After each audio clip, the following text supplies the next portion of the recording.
Selamat datang, salam sejahtera. Terima kasih karena bersama dengan saya di Nazilin Unity Channel. Ini satu berita baik kepada kita semua.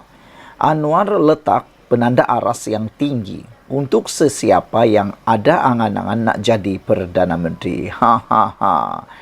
Ini apabila tular di media sosial satu gambar poster yang Anda lihat sekarang ini.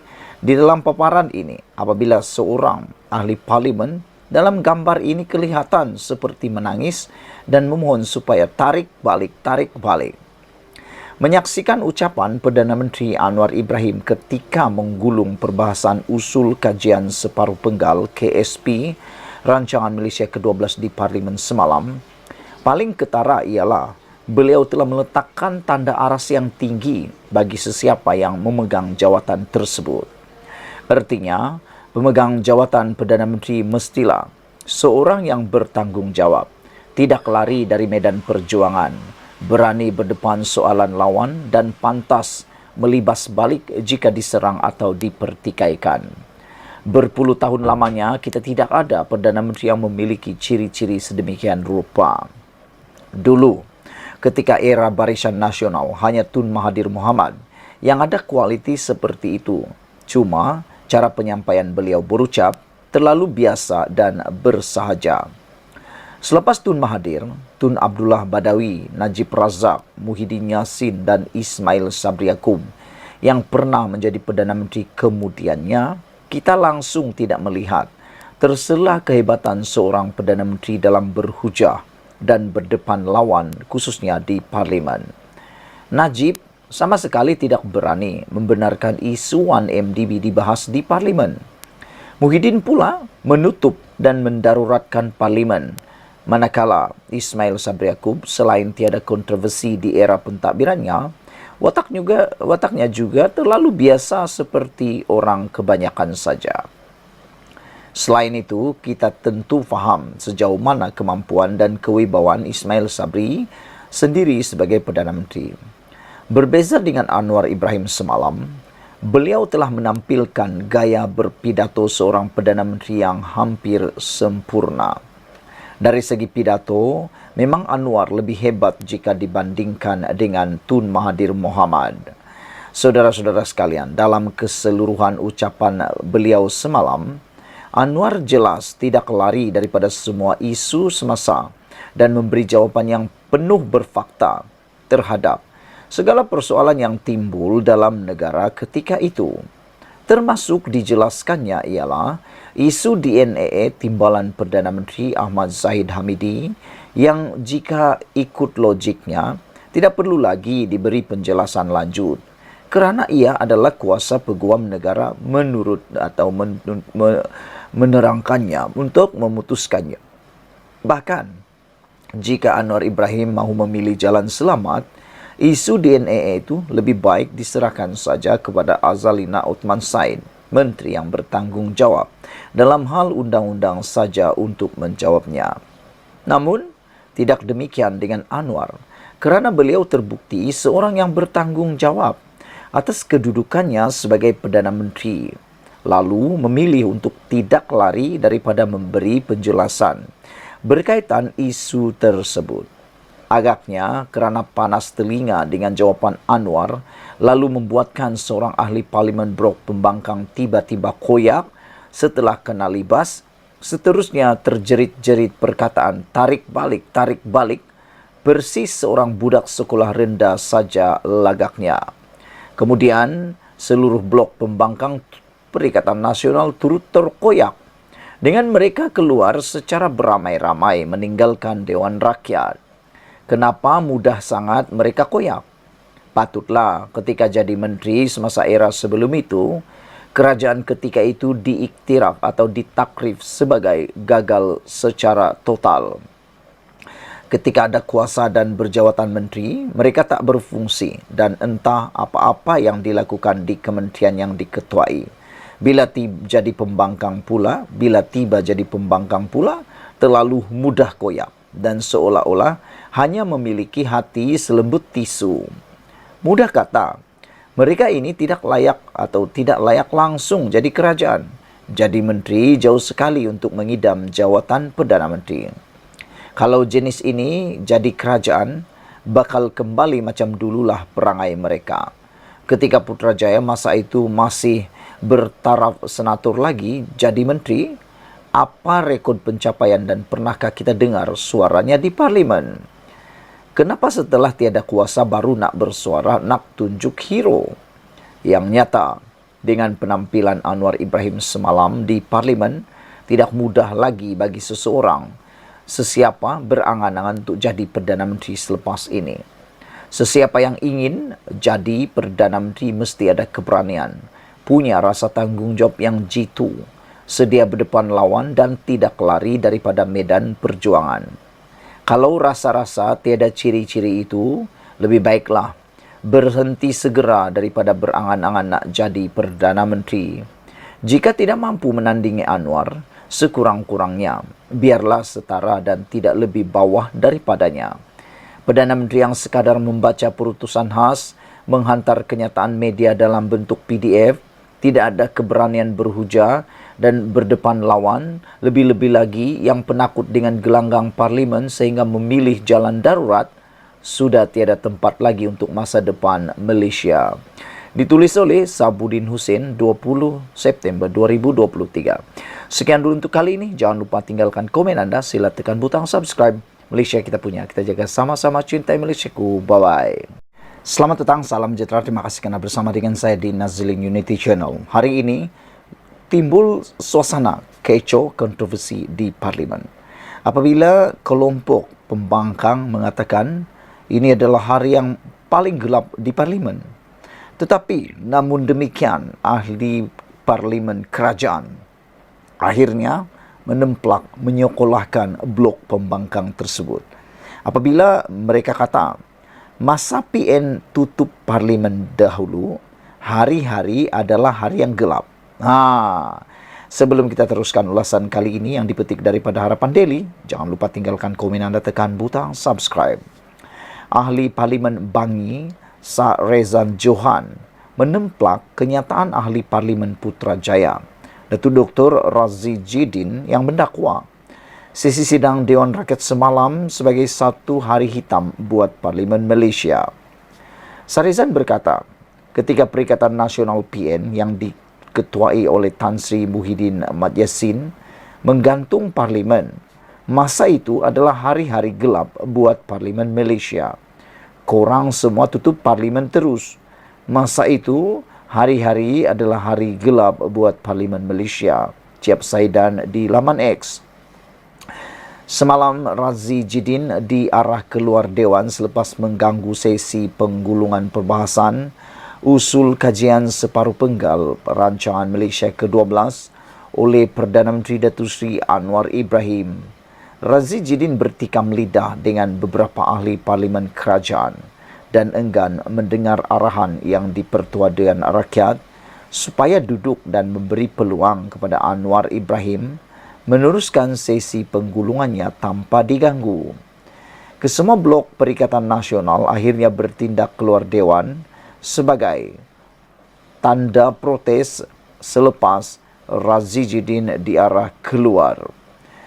Namun itu, susulan ataupun tindakan sebelum itu ialah apabila Dewan Rakyat kecoh berkaitan dengan DNAA Zaid Hamidi yang mana Razi Jidin dihalau keluar. Sesi Dewan Rakyat hari ini kecoh ketika Perdana Menteri Datuk Seri Anwar Ibrahim menjelaskan isu lepas tanpa bebas DNAA timbalan Perdana Menteri Datuk Seri Ahmad Zahid Hamidi disebabkan oleh Razi Jidin, Perikatan Nasional Putrajaya yang menganggap bahawa Perdana Menteri menuduh beliau. Ini seterusnya menyebabkan blok Perikatan Nasional bertindak keluar Dewan. Beliau menjelaskan bahawa keputusan DNAA adalah keputusan Peguam Negara terdahulu, Tan Sri Idris Harun, berdasarkan perkara 145 dalam kurungan 3 Perlembagaan Persekutuan. Perkara 145 dalam kurungan 3 memberi hak budi bicara kepada Peguam Negara.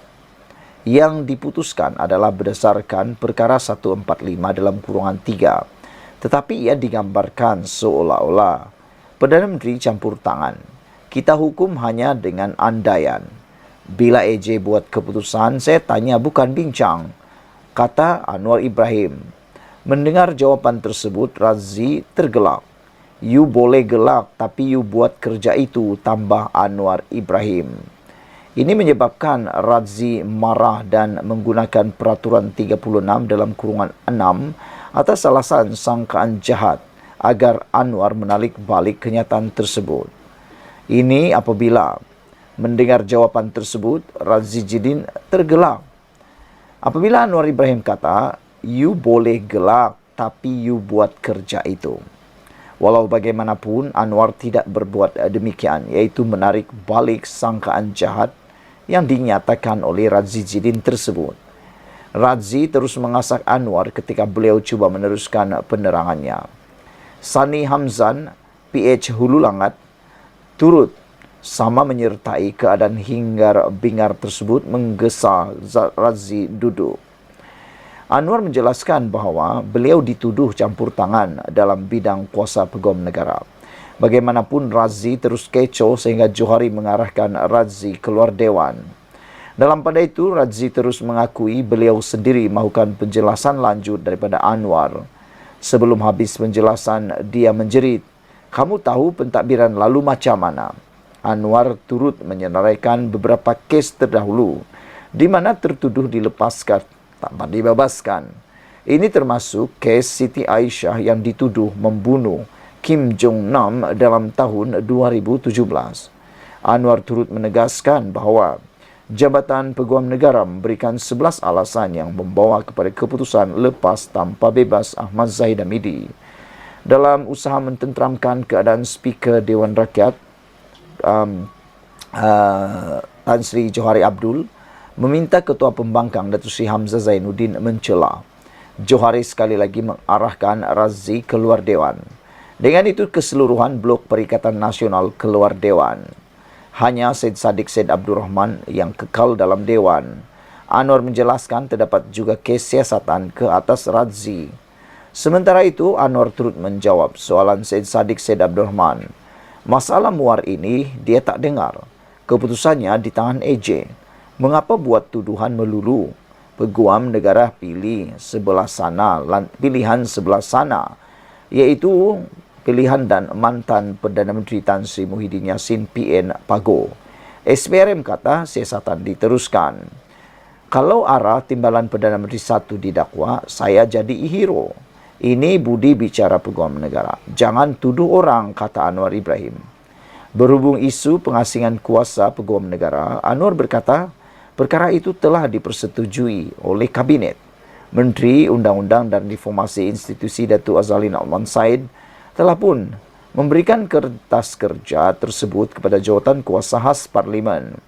Putrajaya tahu sebab dia bersekongkol. Saya percaya mereka akan keluar. Tapi Alhamdulillah Parlimen aman damai. Tambah Anwar di penghujung ucapan penggulungannya. Sekian dulu untuk kali ini. Jangan lupa tinggalkan komen anda. Sila tekan butang subscribe. Malaysia kita punya, kita juga sama-sama cintai Malaysiaku. Bye-bye. Selamat petang, salam sejahtera. Terima kasih kerana bersama dengan saya di Nazlin Unity Channel. Petang ini, isunya yang paling menarik sekali ialah enggan berunding tanda pembangkang ada muslihat. Mahu jatuhkan kerajaan sekali lagi. Sebelum kita teruskan ulasan pada petang ini, jangan lupa tinggalkan komen anda, tekan butang subscribe, itu percuma. Saudara-saudara sekalian, saya nak tanya kepada anda semua. Apa pendapat anda tentang insiden tebuk atap, bocor atap, buka atap, tebuk dinding dan robohkan dinding? Apa pendapat anda dengan tindakan mahu merampas kerajaan, mahu merampas kuasa melalui tindakan tersebut? Adakah anda setuju dengan tindakan tersebut? Pada pendapat saya, tindakan itu adalah tindakan yang tidak baik. Sama sekali. Kerana ianya akan menyebabkan ketidakstabilan politik yang berpanjangan. Ditambah pula, lebih baik tunggu dengan sabar untuk pilihan raya bagi menjatuhkan sesuatu kerajaan. Kerana tindakan tebuk atap, tindakan buka atap, buka dinding dan sebagainya yang juga dipanggil dengan macam-macam nama, contohnya yang paling terkenal ialah langkah Sheraton, hanya akan menyebabkan kehilangan kepercayaan daripada rakyat. Rakyat yang mengundi kerajaan tersebut sepatutnya dihormati untuk memandatkan kerajaan tersebut. Kerajaan tersebut menang dan menjadi kerajaan kerana mandat rakyat dan bukan disebabkan oleh parlimen. Memang benar, sesuatu kerajaan itu dibentuk kerana adanya ahli parlimen. Tetapi yang menyokong ahli parlimen itu ialah rakyat. Makna kata, sesuatu mandat itu datang daripada rakyat. Jadi tindakan untuk menebuk atap secara tak sabar, membabi buta tanpa menunggu pilihan raya adalah tindakan yang harus dikeji, harus dikecam kerana ianya membelakangkan mandat rakyat. Isu kali ini apabila enggan berunding, itu menunjukkan tanda pembangkang ada muslihat mahu jatuhkan kerajaan sekali lagi. Dipetik daripada Harapan Daily. Ahli Parlimen Shah Alam, Azli Yusof menyifatkan pembangkang mempunyai muslihat apabila enggan berunding dengan Perdana Menteri Datuk Seri Anwar Ibrahim bagi membincangkan peruntukan wakil rakyat blok itu. Beliau berkata, pembangkang seperti menyimpan agenda untuk terus mewujudkan suasana tidak harmoni, sekaligus menggambarkan kerajaan boleh ditukar sekali lagi. Bila pembangkang tidak bersedia untuk berunding, kita tidak tahulah apa objektif mereka, katanya. Sebab itu, rakyat sebenarnya berpandangan apabila pembangkang tidak bersetuju untuk berunding. Maknanya, pembangkang ini ada agenda tersendiri untuk terus mewujudkan suasana yang tidak harmoni dan memberikan persepsi bahawa kerajaan ini boleh ditukar lagi, katanya ketika dihubungi Harapan Daily hari ini. Azli berkata dakwaannya itu dibuktikan dengan kenyataan ahli Parlimen Marang Tan Sri Abdul Hadi Awang dalam sidang Dewan Rakyat minggu lalu bahawa kerajaan boleh ditukar melalui undi tidak percaya ataupun melalui akuan bersumpah ahli-ahli parlimen. Beliau berkata persepsi bahawa kerajaan boleh dijatuhkan sekali lagi adalah gambaran yang tidak baik terhadap rakyat yang inginkan kestabilan. Pada semalam, Anwar menasihatkan pembangkang agar tidak angkuh dan sombong. Sebaliknya berbincang dengan kerajaan mengenai peruntukan wakil rakyat mereka. Anwar yang juga Menteri Kewangan berkata kerajaan telah melantik timbalan Perdana Menteri Datuk Seri Fadillah Yusof bagi membincangkan dan kaedah itu sama ada seperti ketika pentadbiran Datuk Seri Ismail Sabri Yaakob. Pakatan Harapan PH ketika menjadi pembangkang pernah menandatangani perjanjian keyakinan dan perbekalan CSA dengan kerajaan. Sementara itu Azli berkata apabila perbincangan dibuat bersama kerajaan, tidak timbul isu bahawa pembangkang perlu bersetuju bulat-bulat dengan apa yang dilakukan kerajaan. Sebaliknya, perjanjian itu sama seperti kitab dalam pentadbiran Ismail Sabri, iaitu hanya melibatkan persetujuan seperti kerajaan perlu terus disokong untuk kekal stabil bagi memberikan keyakinan kepada semua pihak termasuk rakyat dan pelabur. Pembangkang boleh terus memberikan kritikan, saranan sama ada di parlimen ataupun di luar parlimen, tidak ada masalah. Tetapi yang pentingnya ialah kerajaan itu mesti harus stabil, mesti harus disokong supaya dia boleh berikan keyakinan kepada pelabur dan rakyat bahawa kerajaan ini akan kekal. Kita akan pulihkan ekonomi dan pupuk perpaduan, manakala pembangkang bertindak sebagai check and balance dalam sebuah kerajaan yang mengamalkan sistem demokrasi, katanya lagi. Kerajaan Madani sekarang ini akan memberikan peruntukan itu, tapi mestilah ada perundingan dan persetujuan tertentu, ujarnya. Ketika Perikatan Nasional memerintah selepas menggulingkan kerajaan PH dari tampuk pentadbiran, Muhyiddin tidak memberikan peruntukan kepada pembangkang walau dia sah untuk berlaku adil. Ketika Ismail Sabri dilantik Perdana Menteri ke-9, peruntukan pembangkang mula diberikan sama rata selepas rundingan bersama dilakukan. Sekian dulu untuk kali ini. Jangan lupa tinggalkan komen anda. Sila tekan butang subscribe. Malaysia kita punya, kita jaga sama-sama. Cintai Malaysiaku. Bye-bye. Selamat datang, salam sejahtera. Terima kasih kerana bersama dengan saya di Nazilin Unity Channel. Saudara-saudara sekalian, makin lama makin panas, isunya makin luar biasa. Ini semua gara-gara Tun Mahathir Mohamad dilantik sebagai penasihat tak rasmi bagi 4 buah negeri yang dipimpin oleh PAS. Persoalannya petang ini ialah apa yang akan jadi yang seterusnya. Apa jadi dengan PAS, apa jadi dengan Perikatan Nasional, apa jadi dengan Parti Bersatu. Dan paling penting persoalannya ialah apa sudah jadi dengan Perikatan Nasional yang dipimpin oleh Bersatu, yang mana pengerusinya ialah, presidennya ialah Muhyiddin Yassin. Dan lebih penting lagi, nasihat kepada Perikatan Nasional ialah pengerusinya ialah Muhyiddin Yassin. Yang sekarang ini kelihatan pula yang lebih menonjol di dalam Perikatan Nasional ialah Mahathir Mohamad. Sehingga seorang daripada pemimpin dalam UMNO, MKT ataupun Majlis Tertinggi UMNO mengatakan bahawa PH atau PAS, bukan PH, PAS hilang keyakinan kepada Muhyiddin melantik Mahathir. Pengarah komunikasi UMNO, Datuk Lokman Nur Adam mendakwa ahli Bersatu menganggap Tan Sri Muhyiddin Yassin sebagai liability sehingga membawa kepada pelantikan Tun Dr. Mahathir Mohamad sebagai penasihat tidak rasmi Kerajaan Negeri Takbiran Perikatan Nasional. Kata beliau, itulah orang dalam Bersatu sendiri pun sudah nampak bahawa Muhyiddin ini satu liability. Begitu juga orang dalam Perikatan Nasional PN, kata Lokman Adam. Lokman menyoal ketidakhadiran Muhyiddin di dalam mesyuarat tersebut. Mereka sudah hilang rasa hormat kepada Muhyiddin.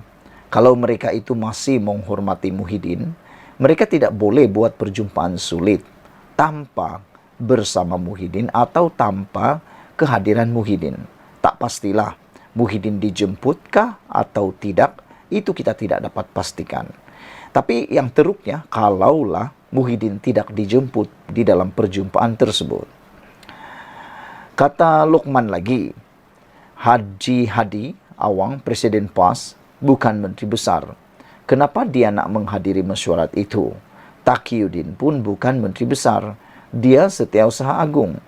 Kenapa dia menghadiri mesyuarat Menteri-Menteri Besar bersama Mahathir?